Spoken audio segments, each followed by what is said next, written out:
Halo teman-teman, kembali lagi bersama saya.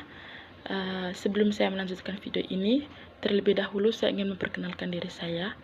Nama saya Yosefa Hinang dengan NIM 18030300093. Saya mahasiswa Universitas Nusa Cendana Kupang, Fakultas Ilmu Sosial dan Ilmu Politik, jurusan Sosiologi, kelas B semester 7. Baik, pada video kali ini saya ingin menjelaskan tentang COVID-19 dan populisme. Meskipun perdebatan tentang hubungan antara krisis dan populisme itu adalah yang panjang, beberapa orang setuju bahwa dugaan situasi krisis adalah prasyarat bagi munculnya mobilisasi kerakyatan atau setidaknya itu mereka dapat mendukungnya. Sementara dampak COVID-19 belum menjadi sama di negara-negara di seluruh dunia. Di banyak dari mereka, pandemi ini telah menjadi kesehatan, dan setelah terjadi kasus COVID-19, krisis ekonomi juga menurun sama seperti kejadian yang terjadi sejak Perang Dunia Kedua yang telah berlalu. Meskipun sifat khas dari krisis ini adalah tidak jelas, bagaimana populis dapat mengetahui atau mengambil manfaat darinya. Seperti bencana lainnya atau peristiwa lainnya, COVID-19 sulit dipolitisasi, yaitu menjadi arena konfrontasi politik atau partai-partai dengan perpecahan tradisional di tahap awal. Krisis ini telah muncul tanpa dipicu oleh populis sebagai akibatnya kegagalan elit, migran, dan lain-lain. Krisis dan populisme. Populisme itu adalah konsep yang pada dasarnya diperebutkan dan ada perdebatan panjang tentang definisinya dan apakah itu dapat dianggap sebagai ideologi, gaya komunikasi, ataupun strategi politik. Namun demikian, para sarjana umumnya menyepakati definisi minimum pengertian populisme: penjajaran orang baik dengan serangkaian elit jahat dan kelompok luar yang mengganggu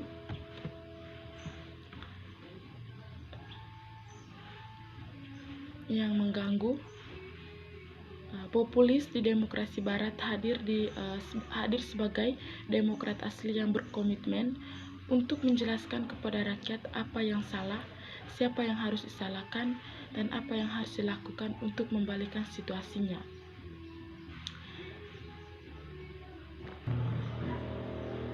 Demokrasi juga harus menjadi ekspresi volonte general rakyat. Sebaliknya, itu telah direbut oleh elit yang harus disalahkan untuk semua masalah utama yang mempengaruhi rakyat. Penilaian positif rakyat dengan demikian digabungkan dengan fitnah musuh-musuh mereka, yaitu elit yang dituduh arogan, korup, dan banyak lagi umumnya bertindak melawan rakyat.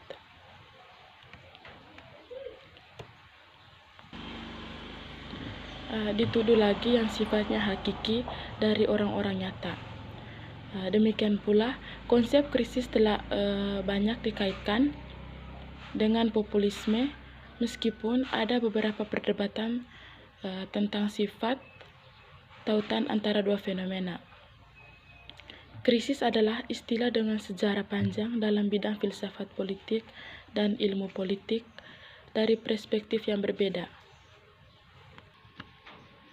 Ahli teori klasik seperti Karl Marx, Anthony Gramsci, dan Jürgen Habermas dianggap krisis sebagai konjungtur kritis yang melemahkan otoritas negara dan menawarkan kesempatan untuk perubahan. Krisis bukan hanya fenomena objektif, dia juga perlu dipersepsikan secara subjektif atau didorong secara diskursif terdepan oleh para aktor politik. Menurut Zhou Linhai, sedangkan konsep krisisnya adalah di mana-mana dalam pemikiran sosial dan politik, itu tetap menjadi salah satu yang paling konsep yang sulit dipahami dan tidak tepat, umumnya tidak dapat ditentukan dalam teori gudang senjata Xi'an. Dalam literatur atau konsep krisis digunakan untuk menyebut kondisi proses dan properti yang saling tidak kompatibel. Sebagai contoh, krisis umumnya dianggap sementara, tetapi mereka juga dapat permanen bersih. Mereka adalah penyimpangan satu kali dari peristiwa alami, tetapi mereka juga bisa menjadi siklus. Biasanya mereka punya solusi, tapi mereka juga bisa menjadi tidak terpecahkan. Baik, di sini juga teman saya ingin menjelaskan sedikit tentang COVID-19 dan populisme. Oke, baik, di sini saya ingin menjelaskan sedikit tentang peran krisis dalam populisme kontemporer. Kita perlu menguraikan literatur tentang krisis dan itu pada populisme untuk lebih memahami peran krisis dalam kebangkitan populisme dan peran populis dalam kebangkitan krisis. Peran dari krisis dalam sastra populis kontemporer diperdebatkan. Sementara itu, cukup umum untuk menemukan referensi krisis dalam literatur populis. Studi dikhususkan untuk hubungan ini jarang terjadi dan tetap dalam banyak hal di bawah teori. Istilah ini biasanya digunakan secara tidak jelas tanpa didefinisikan asalnya. Namun demikian, beberapa penulis yang telah menggugat apapun hubungan antara krisis dan populisme. Ulama membahas topik ini umumnya jatuh ke dalam dua kategori besar. Mereka yang menyatakan bahwa ada hubungan langsung antara adanya krisis dan kebangkitan populisme, dan mereka yang kurang yakin tentang hubungan sebab akibat antara dua proses ini.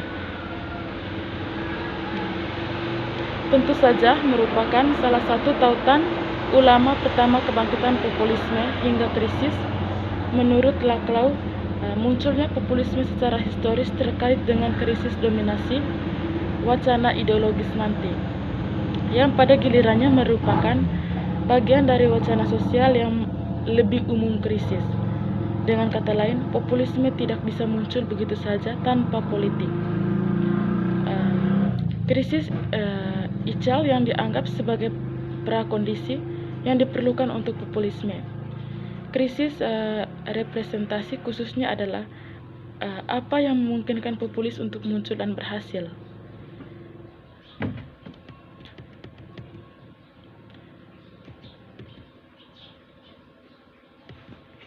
Proses ini bahkan lebih jelas dalam terang kesenjangan integrasi demokrasi baru yang disebabkan oleh proses globalisasi Xi'an. Demokrasi partai menghadapi tantangan baru karena teori pembagian memenuhi krisis Eropa dan Euroscepticism dan populisme menjadi mainstream. Dalam kata-kata Creasy, kurangnya respon dari pihak-pihak yang sudah mapan. Penderitaan pecundang globalisasi memberikan kesempatan bagi mereka mobilisasi oleh partai-partai kanan populis baru. Oke, baik, teman saya tadi sudah menjelaskan tentang COVID-19 dan populisme.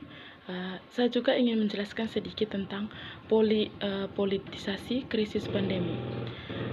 Politisasi telah lama menjadi konsep kunci dalam studi politik.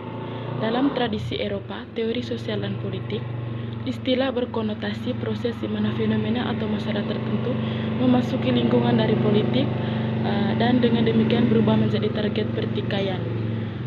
Pertikaian, pusat untuk konflik, ruang terbuka untuk alternatif dan kontroversi. Dalam tradisi Amerika tentang ilmu politik, perilaku dan empiris, istilah yang sama cenderung menandakan dinamika yang lebih sempit, di mana visi kemampuan fenomena atau isu tertentu tiba-tiba meningkat, menarik perhatian publik, kepentingan dan memicu mobilisasi dan suara. Selain itu, depolitisasi telah menjadi konsep klasik.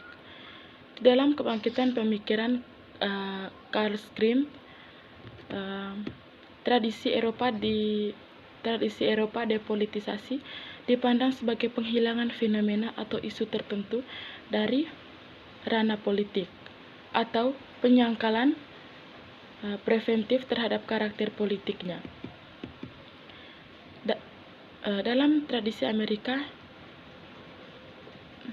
depolitisasi sebagian besar menunjukkan serangkaian proses yang lebih sempit seperti berkurangnya minat dalam politik dan partisipasi, kekosongan keluar dari ruangan publik, dan latihan kekuasaan yang ditujukan untuk menggagalkan potensi oposisi tial.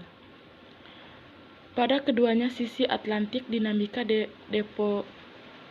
depolitisasi telah menarik peningkatan perhatian secara empiris dan analitis dalam konteks penelitian tentang pembuatan kebijakan teknokratis dan anti-politik. Dalam beberapa dekade, kebijakan teknokratis dan anti-politik, para sarjana terutama menggunakan konsep politisasi dalam 3 untaian sastra yang berbeda. Pertama, di tingkat domestik, politisasi terutama dipelajari sebagai proses depolitisasi dan repolitisasi, khususnya dalam investigasi penurunan pembagian kelas, diimbangi oleh globalisasi membagi antara interogasi dan demokrasi. Kedua, konsep tersebut sudah banyak diterapkan untuk proses integrasi dan dipelajari melalui 3 dimensi. Dimensi utama, arti penting isu-isu terkait, pertentangan mereka, dan perluasan aktor yang terlibat dengan UE. Ketiga, studi politisasi lembaga-lembaga internasional terutama berfokus pada transnasionalisasi, protes sosial yang sedang berlangsung. Ulama yang mempelajari politisasi secara utuh dari perspektif teori politik tentang menemukan bahwa istilah itu memuntahkan aspek yang berbeda dari proses yang kompleks dan kejelasan yang lebih diperlukan, dimulai dengan kosakata tertentu. Dan di samping literatur ini, sarjana lain telah berurusan dengan hal serupa, proses yang diterapkan pada konteks yang lebih sempit, seperti munculnya isu yang menonjol dalam bidang politik. Baik, sekian video dari saya. Sekian dan terima kasih.